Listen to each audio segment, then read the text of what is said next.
प्रिय छात्र, आप सभी लोग कैसे हैं? हम आशा कर रहे हैं कि बहुत ही अच्छे होंगे। देखिए, आज हम लोग प्रश्नावली 1.4 प्रश्न संख्या 2 इसका हम लोग इसमें जो है प्रश्न संख्या 2 में प्रश्न संख्या 1 में जो 10 सवाल आपको दिया गया था, तो इसमें जो शांत है उसको दशमलव में व्यक्त करने के लिए हम लोग पढ़ेंगे। जैसे कहने का मतलब है, इसमें दिया गया है, इसमें का एक प्रश्न हम लोग पढ़ चुके हैं। 13/3125 हम लोग पढ़ चुके हैं। देखिए, ये प्रश्न एक का ये सवाल है। जैसे यह भी एक में है, एक में है, एक में है, सब एक में है। और उसी में का जो शांत था उसी को हम लोग शांत को दशमलव प्रसार में व्यक्त करेंगे। हम लोग यही पढ़ेंगे। जैसे दिया गया है, ऊपर दिए गए प्रश्न में उन परिमेय संख्याओं के दशमलव प्रसार को लिखिए जो शांत है।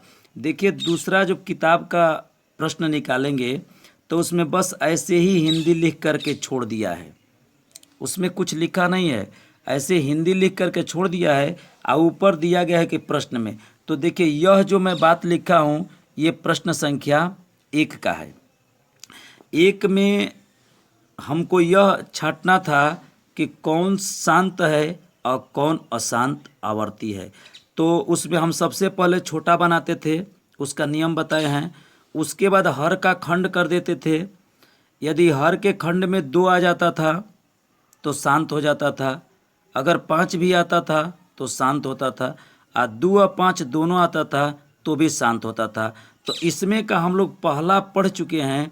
इसमें देखिए, जो शांत है उसी को पढ़ेंगे। इसके फर्स्ट वीडियो में मैं बताया हूँ कि तीसरा, पाँचवा, सातवां और 10वां, यह 10 में से जो 4 सवाल है वह अशांत आवर्ती है। तो इसको हम लोग हल नहीं करेंगे, जो शांत है उसको हल करेंगे। तो देखिए, हम प्रश्न संख्या 2 को हल करेंगे। देखिए, प्रश्न संख्या 2 का दूसरा सवाल है 17/8। आपको यह बताना है कि यदि यह शांत में है, अगर यह शांत में है तो इसका दशमलव प्रसार बताइए। तो देखिए, मैं इसको बना रहा हूँ। पहले तो हम यह जानेंगे, ऐसे मैं फर्स्ट वीडियो में बताया हूँ, 17/8 को आप पहले यह देखिएगा कि यह सबसे छोटा रूप में है कि नहीं है। तो देखिए, 17 का खंड करेंगे हम। ऐसे पहले प्रश्न में मैं समझाया भी हूँ। 17 का खंड करेंगे तो जैसे मान लीजिए 17 का आप खंड करते हैं, 17 का तो आएगा 1 गुणे 17, ठीक है। अगर 8 का आप खंड करते हैं तो आएगा 2 गुणे 2 गुणे 2।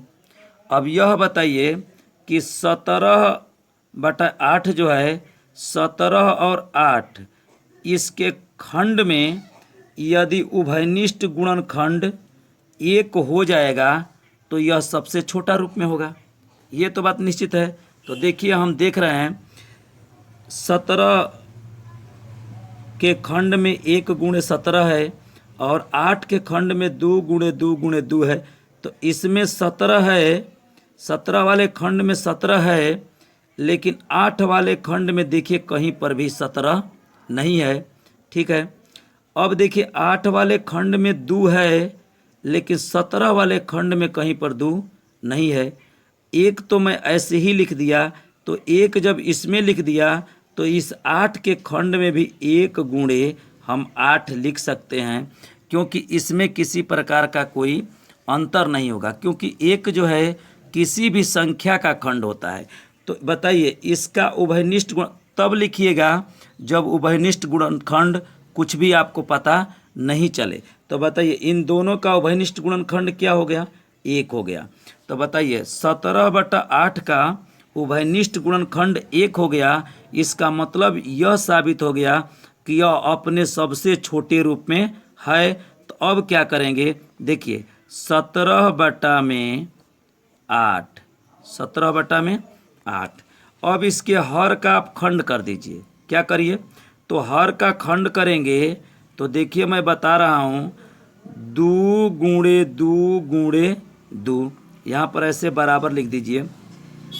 अब यह बताइए, ये 8 के खंड में क्या आ गया, 2 आ गया। तो मैं बताया हूँ कि अगर 2 आ जाए तो शांत होगा, अगर इसके खंड में 5 आ जाए तो भी शांत होगा, और 2 5 दोनों आ जाए तो भी शांत होगा। तो शांत तो है, ये तो क्लियर है।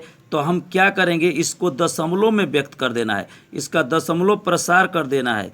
तो 17 बटा में बताइए 2 कगो है, 2 कगो है, 2 कितना है, 1 2 3 गो है, तो 2 का पावर 3। अब देखिए हम नीचे क्या करेंगे कि 10 बनाएंगे, नीचे क्या करेंगे 10 बनाएंगे। लेकिन देखिए 10 बनाने के लिए यहाँ पर 2 है तो हमें 5 की भी क्या पड़ेगी, आवश्यकता पड़ेगी। लेकिन एक बात है, जितना 2 होगा माने जगो 2 होगा तवे गो 5 हम लिखेंगे। जैसे 2 यहाँ पर को गो है, 3 गो है, तब 5 हम 3 गो लिखेंगे, गुणे 5 का पावर क्या लिख देंगे, 3 लिख देंगे। अब यह बताइए कि 2 में 5 का गुणा होगा तब 5 दूना के क्या हो जाएगा, 10, ये 10 बन जाएगा ना।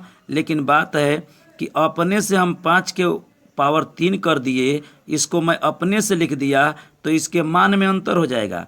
तो मान में अंतर न होने पाए तो जितना हर में बढ़ाएंगे उतना ही का अंश में भी गुणा कर देंगे, ताकि किसी प्रकार का उसके मान में दिक्कत न होने पाए। तो लिखेंगे अंश अंश तथा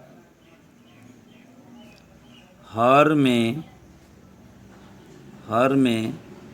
5 का पावर 3 से गुणा करने पर, ठीक है, गुणा करने पर। तो देखिए इसमें भी कर दे रहे हैं, 5 का पावर 3 हो जाएगा। अब क्या करेंगे, देखिए 17 गुणे 5 का कौ बार गुणा लिख दे रहे हैं, पहले 5 गुणे 5 गुणे 5, फिर बटा में बताइए 2 का 5 में गुणा करेंगे तो 2 5 10, इसके ऊपर क घात है, 3 घात है, तो इस पर हम लिख देंगे 3। क्योंकि आधार जब अलग अलग हो, देखिए आधार अलग अलग है, घाते एक रंग का हो, तो आधार में आधार का गुणा करके और एक घात को हम क्या करते हैं, लिख देते हैं।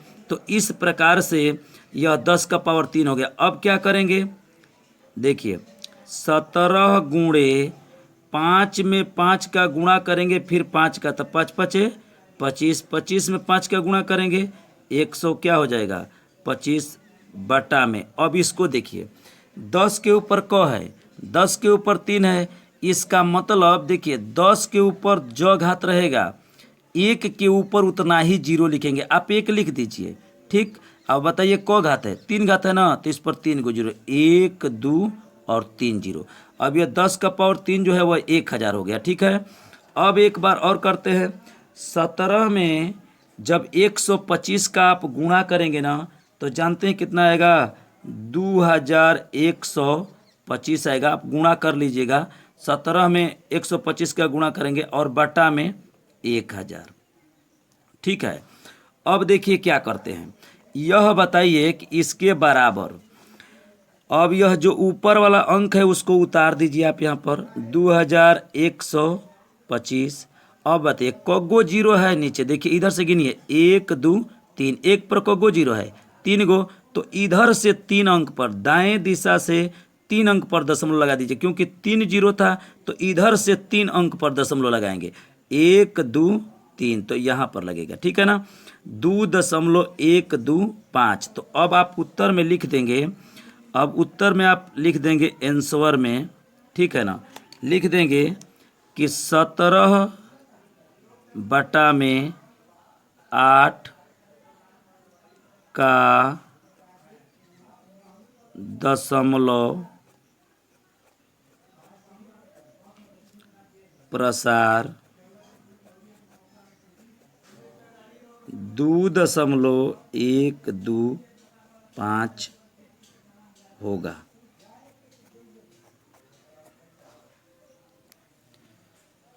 देखिए प्रश्न संख्या 2 का तीसरा सवाल, 64/455, 64/455 को बताना है कि इसका दशमलव प्रसार शांत है कि अशांत आवर्ती है। आपको ये नहीं बताना है। अगर यह शांत होगा तो इसको दशमलव में व्यक्त करना है, इसको दशमलव में क्या करना है, व्यक्त करना है। तो देखिए हम पीछे वाला भी वीडियो में खंड करके बताए हैं, इस वही सवाल है जो पहला प्रश्न था। तो देखिए अगर इसका उभयनिष्ठ गुणनखंड 1 आ जाएगा तो यह निम्नतम रूप में होगा। पहला नंबर तो ये बात है। सबसे पहले यह जांच करिएगा कि यह छोटा रूप में है कि नहीं है। तो 64/455 का आप खंड करिए। जैसे मान लीजिए 64 का यदि आप खंड करते हैं तो आएगा 2 गुणे 2 गुणे 2 गुणे 2 गुणे 2, 2 2 4 1 5 1 6, 6 को 2 आएगा। 2 दूना के 4 दूना के 8 दूना के 16 दूना के 32 दूना के 64। और 445 का 455 का यदि खंड करेंगे तो 5 से कटेगा, 5 9 45 हो जाएगा। और 5 जैसे देखिए यहाँ पर कर दे रहे हैं 400, ऐसे मैं करके दिखाया हूँ कि देखिए 5 से कटाइए, 5 9 45, 5 एकम में 5, फिर किससे कटाएंगे आप इसको कटा दीजिए 7 से, 7 एकम में 7 और 70 के 21 और 13 से कटा दीजिए, 1 हो जाएगा ना। 1 जब हो जाता है तो खंड करने की प्रक्रिया बंद कर देते हैं। बताइए तो यहाँ पर 455 का खंड क्या होगा, 5 गुणे 7 गुणे 13 होगा। अब यह बताइए कि 64 के खंड में सिर्फ आपको 2 दिखाई दे रहा है और 455 के खंड में 5 7 13 दिखाई दे रहा है। तो बताइए 455 के खंड में जो अंक आपको दिखाई दे रहा है, क्या वह सभी अंक आपको 64 के खंड में दिखाई दे रहा है? नहीं दिखाई दे रहा है। देखिए इसमें 5 भी नहीं है, 7 भी नहीं है, 13 भी नहीं है, और इसमें का जो 2 है वह 2 जो है 455 भी नहीं दिखाई दे रहा है। अर्थात इसका कहने का मतलब यह है कि 64 और 455 का उभयनिष्ठ गुणनखंड क्या हो जाएगा, 1 हो जाएगा। जब कुछ नहीं है तो 1 आप यहाँ पर लिख सकते हैं, 1 गुणे कर सकते हैं, 1 गुणे कर सकते हैं, क्योंकि 1 तो सभी का खंड होता है। तो बताइए 1 आ गया, उभयनिष्ठ गुणनखंड क्या आ गया, 1 आ गया। इसका मतलब कि यह निम्नतम रूप में है। तो अब क्या करेंगे हम लोग, ऐसे करेंगे कि 64 में 455 हल कर रहे हैं। अब यह बताइए कि जब आप 55 का ये 455 का खंड किए तो क्या आ गया, देखिए 64 में 5 गुणे 7 गुणे 13 आ गया। ठीक है। अब यह बताइए 64 में 455 का खंड किए, बताइए इसके हर में क्या आया है, 5 आया है। तो अगर सिर्फ 5 होता तो ये शांत होता, अगर 2 होता तो शांत होता। बस 2 होना चाहिए, बस 5 होना चाहिए, अन्यथा 2 और 5 होना चाहिए। तो न तो इसमें 2 है, न तो इसमें 2 और 5 है। 5 तो है लेकिन 5 में इसमें 5 के अलावा दूसरी संख्या भी है, 7 है और 13 है, इसलिए यह अशांत आवर्ती होगा। बताइए 64 में क्या हो जाएगा, 455,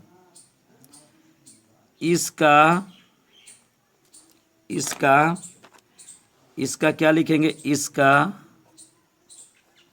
दशमलव